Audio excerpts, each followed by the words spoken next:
Oh, damn. We're back. That was Popsy from Jon Mann, who is having some issues getting in. And I mean, that's just the theme of today, but everybody eventually gets here. But that bodes well for our panel that will feature all of the missing filmmakers. Just wait till that messes up. You're stuck with us for a half an hour. I don't know if anybody out there noticed earlier. I mean, I'm sure people must have noticed that during the doctor's case panel, when people don't come in, the frozen frame of the people's heads actually stays on from the one that was actually the past interview. So it was like, as people came in, they were replaced. But there was the one dude that was on for the whole time because one of our folks actually couldn't get in, and it was just frozen. But he was like in he such was a part good, of it. yeah, like it looked like he was just sitting there listening.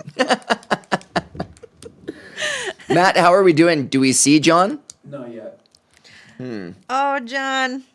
Come on, everybody. Manifest this shit. Make it happen because Popsy's a great film. Oh, he says he's on the call. John, I see you in the chat there. Can you close out of your browser and then start it up again and make sure you're in Google Chrome? Please. Do it now. Do it now. Get out. I love that he just DM'd, hey, I think I'm in. No, he said he was in the chat. I saw it. This was 18 seconds ago. You're telling us different stories, buds. I'm excited to talk to John too because he's a good Canadian kid. That's right. Well, we can read this in the meantime. This is a quote from him, so excuse me for reading in first person. But I am Jon Mann. Oh, there he is. There you are. Right on. Yes. Right on. Welcome, can John. You guys hear me? Thank Yeah. you. We Thanks can for hear having you. me. We can see you. This finally Sorry worked about out. We were just about Yeah. to start talking about how you're Canadian like us. Wait a minute. Are you Yeah. Canadian like us? I am absolutely Canadian. I don't Yes. know if I'm Canadian like you, but I am Canadian. Yeah. I grew. No, you're East Coast Canadian. We're West Coast Canadian. Yeah, very much so. Like I didn't realize the shout out from Bev that you guys gave me about how he reached out to you guys about Northern FanCon. That's so sweet of Bev. But yeah, I grew up in New Brunswick.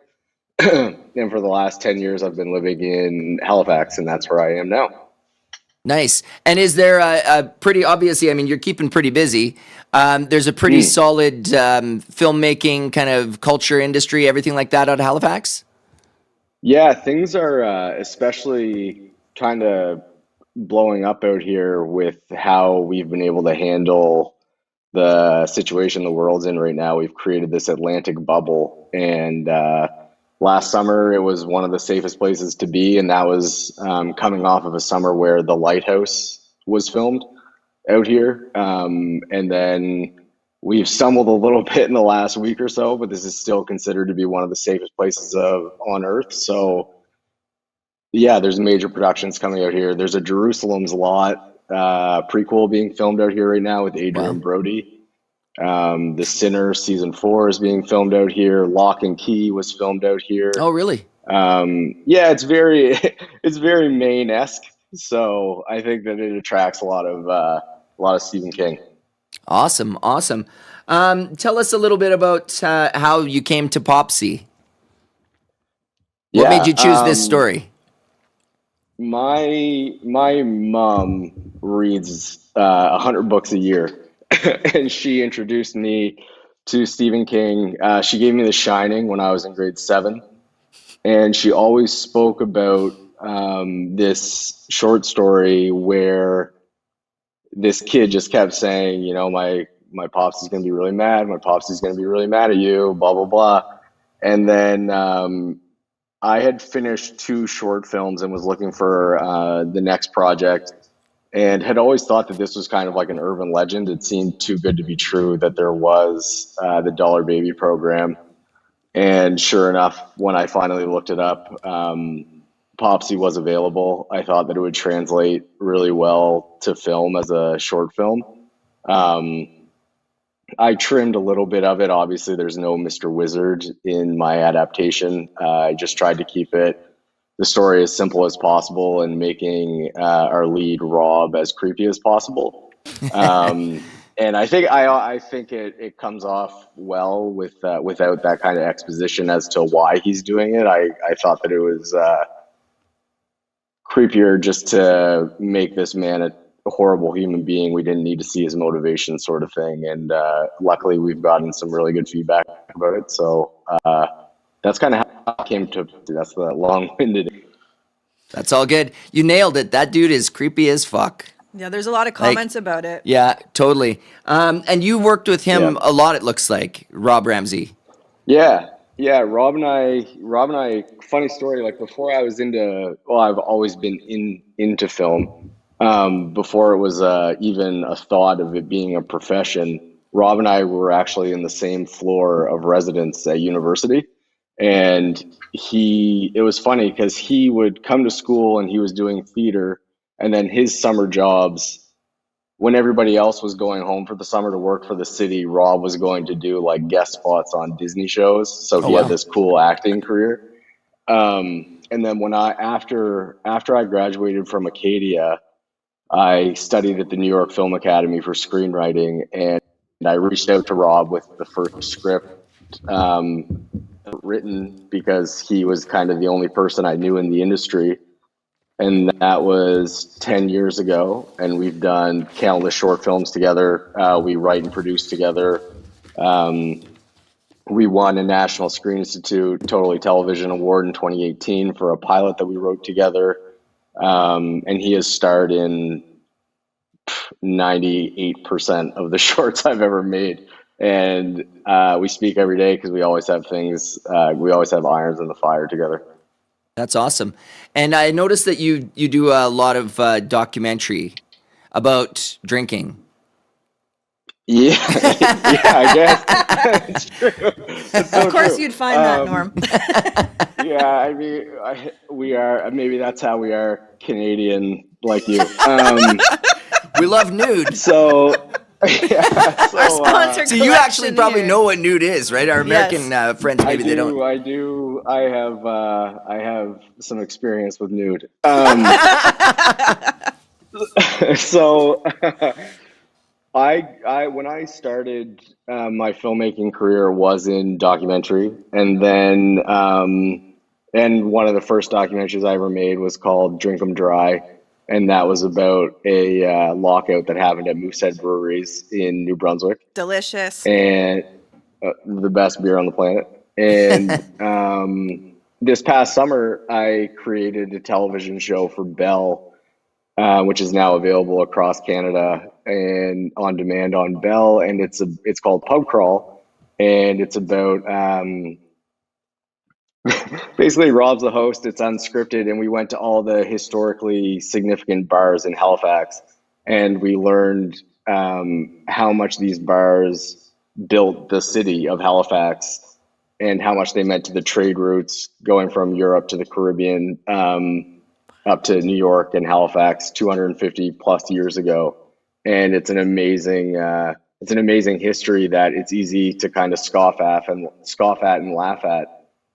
But when you sit down and have a beer with these owners and managers and historians, you realize that Halifax, for better or for worse, really was built inside of these establishments. And so we were able to make a 6-part episodic series about that. And we're currently in discussion for season 2. So we're super excited about it. That's for super you. cool, dude. Super cool. Yeah, Leah, yeah. I've been monopolizing That's this okay. conversation.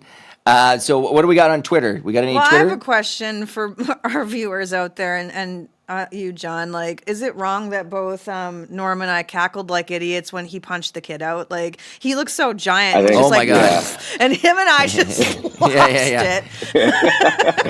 it. It's awesome. Like Rob is a big guy. And he is such a presence in anything that he's in. He did 3 seasons of a television show called Blue Mountain State, which is about a college football team. Oh yeah. And that really projected his career. And so he's built like a football player. And then Avery, who played the boy in the film, is such a good little local actor who has such a career ahead of him. Like I worked with him on a short that I was on the production side of things before Popsy. And then when I saw his performance, which was his first performance ever, I brought the script to his parents and kind of told them like he has he has the career that he decides to have because I think he has that amount of talent. And since wrapping up Popsy, he's done features and everything, and Avery's going to be a huge star. And they were just kind of like this perfect foil together in the back of that van. Yeah, it's awesome. I mean, I actually laughed when Avery actually grabbed Rob's throat too, though, Yeah, I right? know. Like it wasn't just Oh, yeah. the punch in the face, but that's We're not slapstick. total I mean, hey, sadistic assholes. It was a just lot really going on unexpected there. in the size Yeah. difference. yeah. Leah's been punching kids in the face for years. Your kids. Leah gets it. We have this is an Easter egg question, and it comes to us from Donnie Kurtz on Twitter. He says, great adaptation. I got the Pennywise and the socks cap, but was the tab license plate an Easter egg or a nice coincidence? It was an Easter egg. It was not a coincidence. That was just a shout out to Tabitha. Yeah. And I saw that in the comments and I was very happy that someone picked up on that because that's the first time that anybody has. Awesome. Wait a minute. I didn't read a haiku, did I? You didn't read a haiku, no? Have you been following the haikus? Uh-oh. Oh, yeah. Yeah. I've been like waiting for this moment. Okay, so from our friends at Dairy Public Radio, this is haiku number 21. These guys aren't dicking around. Don't prey on this boy, lest you become his dinner. Ignorance is guilt. And they obviously give Popsy a 5 out of 5 blue chambray Oh. shirts. Woo! Thank you. It's so nice to hear. Yeah, these things are becoming iconic now. I know, this is going to be the coveted award. We'll package it and send it to Stephen King. Yeah, let them The know. chambray shirt. Speaking of people what Stephen they King, want. like we've been asking everybody, obviously, what would your dream project be from the King collection? I would love a shot at The Girl Who Loved Tom Gordon. I think I have a way in mind of how you could make that happen because that is, I mean, 90 minutes of someone being lost in the woods, being kind of tracked by this figure would be tough. And I think that there is plans for that to become a feature. Another one, a short film that I would love to do, and like a story that always stuck with me was Fair Extension, about the man who is dying of cancer and meets someone on the side of the highway and kind of promises him like, I can take this away from you, but someone else in your life will have to take on that burden. And it's almost like flash fiction. Like, I think the short story is only about 8 pages long, and it's so quintessential Stephen King and cheeky. And I just think that would make an incredible short film. Totally would. I think we heard today from one of the filmmakers that we've one of the Dollar Baby filmmakers that we've interviewed that the Girl Who Loved Tom Gordon was being developed by a female director. I feel like we heard that too. James, I think like that feels like that news came out pre-COVID, and it's just kind of hasn't been in the news lately. But I definitely remember that being picked up and going to like Hulu or Netflix or somewhere massive. So we'll see. So now it feels like I'm cheating by saying like, oh, I want to do The Girl Who Loves Tom Gordon. No, it doesn't. Imagine, yeah, like what I'd really love to do is do The Shining again, but that's not going to happen either. Let's not mess with the classic here. We're not talking about what's realistic. We're talking about like what you want to do if there was a magic wand, and so everyone's answers are totally valid for that, right? Fair. Yeah, I appreciate that. Cool. What are you working on right now? Right now I'm working on the production side of a short film called North Star, which wrapped production 2 or 3 months ago. It stars Kevin Bacon and Coleman Domingo. Oh, wow. And Awesome. that's being produced by Andrew Carlberg, and Andrew is an Academy Award winner for his short film Skin in 2018, and he's also nominated for a short film this year called Feeling Through. Wow. So that's been a pretty incredible experience to kind of learn from him and get to know those guys out on the West Coast. And I'm also working on I'm back in the documentary game with a feature film called You Can Call Me Roger, which is a legacy piece on an Indigenous chief in New Brunswick who is leaving politics after 46 years. So we're telling his story. Wow. Lots of things going on. We're keeping Yeah. busy. It's funny, you dropped Kevin Bacon's name, and now people are like, Kevin Bacon? What the? Yeah, we now have the 1 degree. Yes, you're in, man. You're I'm in. in. It says Yeah, so. Your yeah. bacon number is 0 for your degree. I suppose it is. Yeah. That's awesome, and I love Coleman Domingo too. He's Me he's too. fabulous. Yeah.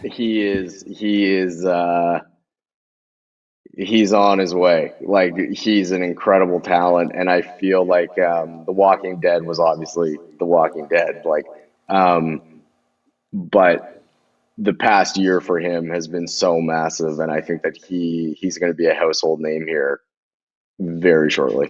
For Well, sure. As soon as you brought his name up, I was like, are they going to kill him off Fear the Walking Dead? Like, That guy's got an intensity, I have though. no like, Yes. inside information. no, I on know, that. but when you hear that, like, an actor that you like on one show is going to a different show, like, and you fangirl out like that.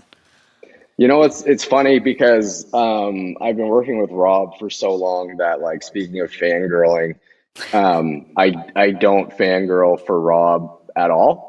But when he told me he has a bit part in, like, a speaking role in It Chapter 2, and he is not a horror guy at all. And it was the one time in his career that I've been like, man, do you realize, like, how big of a deal this is? And, like, this was when, like, he got attached to Chapter 2 like a week after Chastain and Bill Hader and all those Wow. guys. And he would tell me about the security on that set, but he snuck me a photo of himself in makeup with a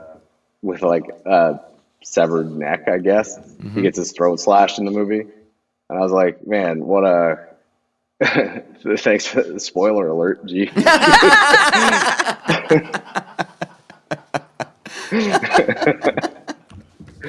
Yeah, but so funny. Like, hey, he talks about working with Machete, and it's it's crazy. He's in a chapter. Oh, that's another thing, is that when Popsy had its world premiere out here at the Finn International Film Festival in Halifax, It Chapter 2 opened on Friday night, and then we opened 2 theaters over on Sunday night. So Rob was just like, had a monopoly on the Stephen King movies. That's so amazing. that is awesome. Amazing. Yeah.